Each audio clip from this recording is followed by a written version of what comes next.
Selamat datang di Ibu Channel, channel guru berbagi. SMK bisa, SMK hebat. Ayo belajar.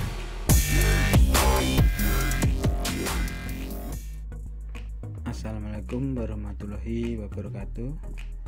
Bertemu kembali dengan saya di mata pelajaran Teknik Gambar Manufaktur untuk kelas 11. Pada materi sebelumnya kita membahas aturan gambar teknik mesin dan tanda pengerjaan, di mana meliputi materi toleransi ukuran, toleransi geometri, dan nilai kekasaran permukaan serta tanda pengerjaan. Kali ini kita akan menginjak pada kompetensi dasar yang kedua, yaitu memahami konsep dasar CAD atau Computer Aided Design. Apa itu CAD? CAD atau Computer Aided Design adalah suatu program komputer untuk menggambar suatu produk atau bagian dari suatu produk. Produk yang ingin digambarkan bisa diwakili oleh garis-garis maupun simbol-simbol yang memiliki makna tertentu. CAD bisa berupa gambar 2 dimensi dan gambar 3 dimensi. Berawal dari menggantikan fungsi meja gambar, kini perangkat lunak CAD telah berevolusi dan terintegrasi dengan perangkat lunak CAE atau Computer Aided Engineering dan CAM atau Computer Aided Manufacturing.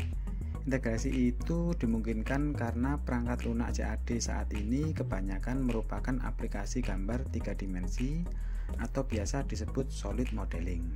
Solid modeling memungkinkan kita untuk memvisualisasikan komponen dan rakitan yang kita buat secara realistik. Selain itu, model mempunyai properti seperti massa, volume, dan pusat gravitasi, luas permukaan, dan lain-lain. Pengertian CAD. CAD adalah segala sesuatu yang berhubungan dengan pembuatan desain yang prosesnya dibantu dengan komputer. Sedangkan kegiatan membuat desain itu sendiri ternyata cukup luas artinya, dimulai dari pengumpulan ide, membuat sketsa atau konsep, membuat model, membuat gambar detail, menganalisa desain, sampai dengan membuat simulasi dan animasi. Jika semua kegiatan itu tersebut dibantu dengan komputer, itulah artinya CAD. Di dunia industri saat ini, fungsi CAD sangat vital. Dalam persaingan yang semakin ketat, CAD sangat membantu dalam pembuatan desain suatu produk dengan jauh lebih cepat dibandingkan jika pembuatan desain yang dilakukan secara manual. Dengan CAD, kesalahan dalam proses pembuatan desain bisa diminimalkan, yang berarti waktu dan biaya dapat sangat dioptimalkan. Sejarah CAD. Pada awal tahun 1960-an, seorang engineer bernama Ivan Sutherland memperkenalkan suatu program komputer yang dapat digunakan untuk membuat gambar sketsa. Program komputer ini diberi nama Sketchpad. Saat itulah untuk pertama kalinya sebuah gambar sketsa dapat ditampilkan di layar komputer. Sejak diperkenalkannya Sketchpad, perkembangan CAD menjadi sangat cepat. Industri komputer berlomba-lomba membuat CAD. Pada saat itu, investasi yang diperlukan untuk sebuah CAD sangat besar, sampai dengan ratusan ribu US dollar untuk software maupun hardware-nya. Hanya perusahaan-perusahaan besar yang bisa memilikinya, antara lain General Motors. Diperkenalkannya PC pada awal 1980-an memberi angin segar bagi perkembangan CAD, terutama dari segi ekonomi. Pada tahun 1982, sebuah perusahaan bernama Autodesk memperkenalkan sebuah CAD yang diberi nama AutoCAD, yang mana menjadi CAD yang paling terkenal dan paling banyak penggunanya hingga sampai saat ini. Keuntungan CAD dibanding manual. Kualitas gambar konstan, tidak terlalu tergantung pada skill penggambar sebagaimana gambar manual. Relatif lebih cepat dan cepat pengerjaannya karena menggunakan komputer. Dapat diedit, ditambah kurang tanpa harus memulai dari awal. Dapat menjadi database yang menyimpan berbagai informasi penting yang dibuat oleh drafter dan dapat diakses langsung oleh pengguna lain. Dapat dibuat library untuk komponen-komponen standar atau komponen yang digambar atau dipergunakan berulang-ulang dalam gambar, misalnya baut, mur, simbol-simbol, dan lain-lain. sehingga mempermudah dan mempercepat dalam proses pembuatan gambar. Lebih mudah dan praktis dalam dokumentasi, duplikasi, dan penyimpanannya. Dapat dibuat dengan berbagai warna sehingga lebih menarik dan mudah dipahami. Nah, di pelajaran teknik gambar manufaktur untuk kelas 11 ini, kita akan bersama-sama belajar bagaimana menggambar teknik mesin pada perangkat lunak CAD. Perangkat lunak CAD yang akan kita pelajari bersama adalah Autodesk AutoCAD 2 dimensi. Berikut ini adalah tampilan Autodesk AutoCAD pada saat pertama kali dibuka. Nah, untuk pemakaian pertama kali kita akan membuat file baru, yaitu kita bisa memulai di sini. Langsung kita klik Start Drawing, atau misalkan di sini ada logo AutoCAD, kita klik, kemudian kita New, atau misalkan di sini ada File New. Nah, apabila kita mulai dari sini, kita langsung klik. Nah, maka akan muncul tampilan area gambar seperti ini. Nah, di sini terdapat beberapa bagian, yaitu di sini ada menu, kemudian ada tab ribbon bar di sini, kemudian di sini ada command line, kemudian di sini ada status bar di sini. Nah, pertama kali kita akan menggunakan AutoCAD, kita yakinkan dulu apakah kita sudah berada pada unit yang kita inginkan, yaitu pertama kali kita ketik dulu di sini limits, kemudian kita enter. Di sini ditanyakan limit specify lower left corner, yang artinya adalah tentukan batas kiri bawah. Di sini sudah 0,0, artinya X0 Y0. Sesuai, kita enter. Kemudian limit specify upper right corner. Di sini kita diminta menentukan pojok kanan atas, yaitu dengan ukuran X-nya 420, kemudian Y-nya adalah 297. Artinya ini adalah ukuran milimeter yang kita pakai, yaitu dengan default kertas A3, yaitu 420 x 297. Kemudian kita enter. Setelah ini kita siap menggambar. Nah, terdapat satu kasus apabila kita start drawing, kemudian kita coba ketik limits, enter, kiri bawah 0,0, kemudian kita enter.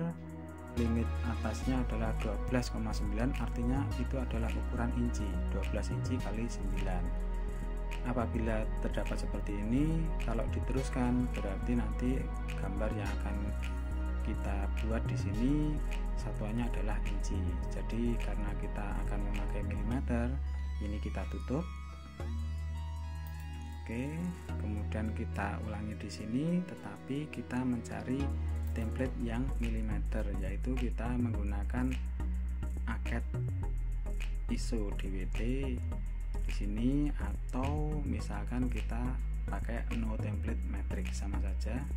Misalkan di sini kita pakai ini.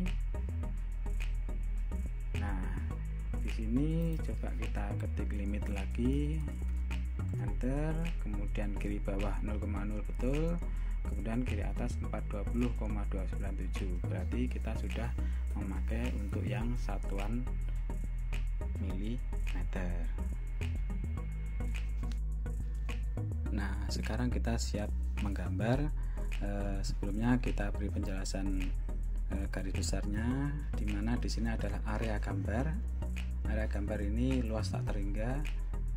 Kemudian di sini ada lambang koordinat, di sini adalah untuk arah koordinat X, sedangkan yang ke atas ini adalah koordinat Y. Sebenarnya di sini adalah seandainya kita sedang menggambar di atas meja, ini adalah di depan kita, yaitu kita menghadap ke arah meja. Jadi bukan berarti ini adalah ke atas dan ini adalah ke arah kanan, bukan, tetapi ini ke arah ke depan dan ini ke arah ke samping. Nah, kemudian apabila kita menggerakkan mouse, maka kursor di sini akan ikut bergerak, di mana ini adalah menentukan di mana titik nanti akan ditempatkan untuk pembuatan objek gambar. Nah, kemudian di sini adalah menu. Di sini ada logo AutoCAD. Kalau kita klik di sini adalah yang berkaitan dengan AutoCAD, ada new, ada open, ada save, import, export, print, dan drawing utilities. Oke, kemudian di sini adalah ribbon bar, di mana perintah-perintah untuk AutoCAD nanti ada di sini semua. Di sini ada menu, masing-masing ini mempunyai menu. Nah, ini akan kita jelaskan lebih detail nanti pada saat kita menghadapi pekerjaan. Kemudian di sini ada command line, di mana segala perintah AutoCAD dan urutannya nanti akan muncul di sini. Kemudian di sini ada model, di mana kita akan menggambar. Kemudian di sini ada layout 1, layout 2, dan bisa kita tambah untuk Nah, di sini ada layout 1, layout 2, dan bisa ditambah untuk menampilkan hasil keluaran yang akan kita cetak nantinya. Kemudian di sini ada status bar. Di sini model, artinya kita sedang berada di model. Kalau ini kita klik, maka kita akan tampilan di output, yaitu di layout. Kita kembalikan. Kemudian di sini adalah grid line, ya, grid mode. Kalau ini kita tekan berarti tidak aktif gridnya, yaitu grid adalah bantuan pada saat kita sedang menggambar tadi. Kemudian di sini adalah snap. Snap kalau kita fungsikan nanti kita akan tepat menuju titik-titik seperti ini. Di sini ada kotak-kotak seperti ini. Kalau kita aktifkan, kemudian kita akan menggambar. Misalkan kita akan menggambar, di sini langsung menuju titik-titik untuk penempatannya.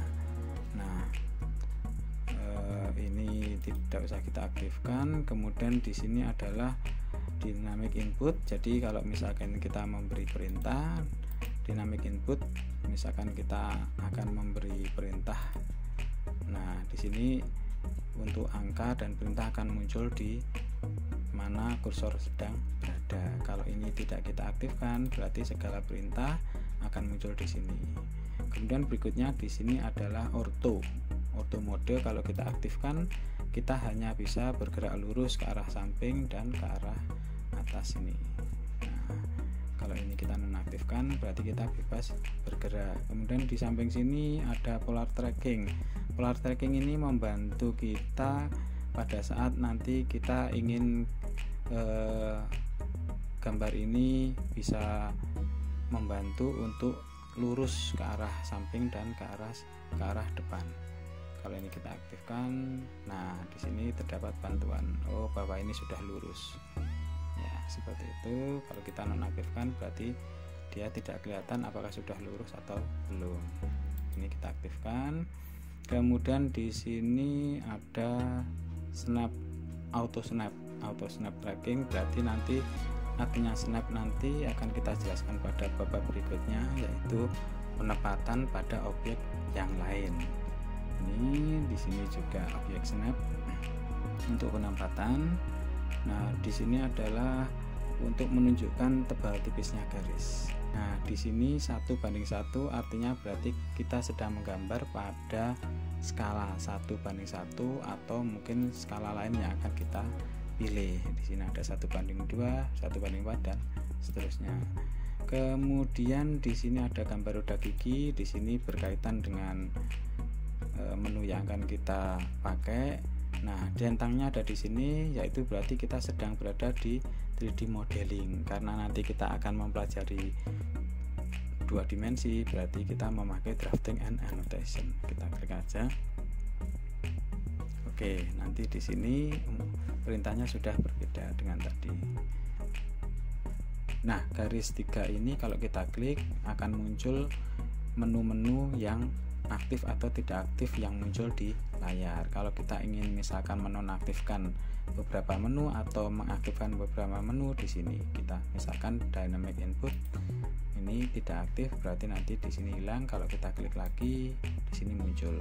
Begitu juga misalkan line weight ini, kalau kita nonaktifkan dia nggak muncul, kalau diaktifkan muncul.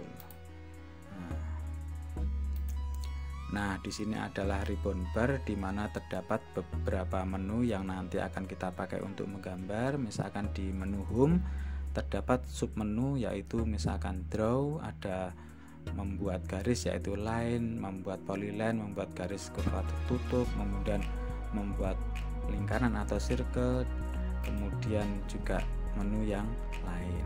Nah, selain sub menu draw terdapat juga sub menu modify yaitu menu untuk pengeditan, misalkan untuk memindah, menggandakan, memutar, memotong, kemudian membuat radius dan lain sebagainya.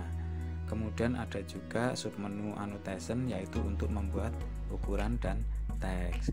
Kemudian ada juga yaitu menu layer di mana pada saat kita menggambar sebetulnya kita menggambar di kertas yang bertumpuk-tumpuk, kertas transparan. Kemudian ada juga menu block untuk membuat objek-objek yang nantinya sering kita gambar, akan kita gambar sekali kemudian tinggal kita panggil. Kemudian ada menu properties yang berkaitan dengan gambar, misalkan ketebalan garis, kemudian jenis garis ataupun warna garis. Kemudian selain di menu home ada lagi menu yang lain, ada menu insert untuk memasukkan gambar dan sebagainya, ada menu untuk ukuran, kemudian ada menu parametrik, menu view untuk melihat tampilan, memanage outputnya dan sebagainya. Nanti akan kita jelaskan di materi-materi berikutnya. Kemudian di sini ada menu cube di mana fungsi ini akan sangat penting pada saat nanti kita bekerja dengan 3 dimensi, di mana di sini ada N artinya utara, W artinya barat, S artinya selatan, E artinya timur, top berarti pandangan dari atas. Kalau misalkan ini home adalah isometriknya, kita klik maka di sini akan tampilannya 3 dimensi. Nah, di sini pandangan depannya, kemudian pandangan kanan dan seterusnya. Kalau kita tampilannya 2 dimensi berarti kita cukup memakai yang pandangan depan saja.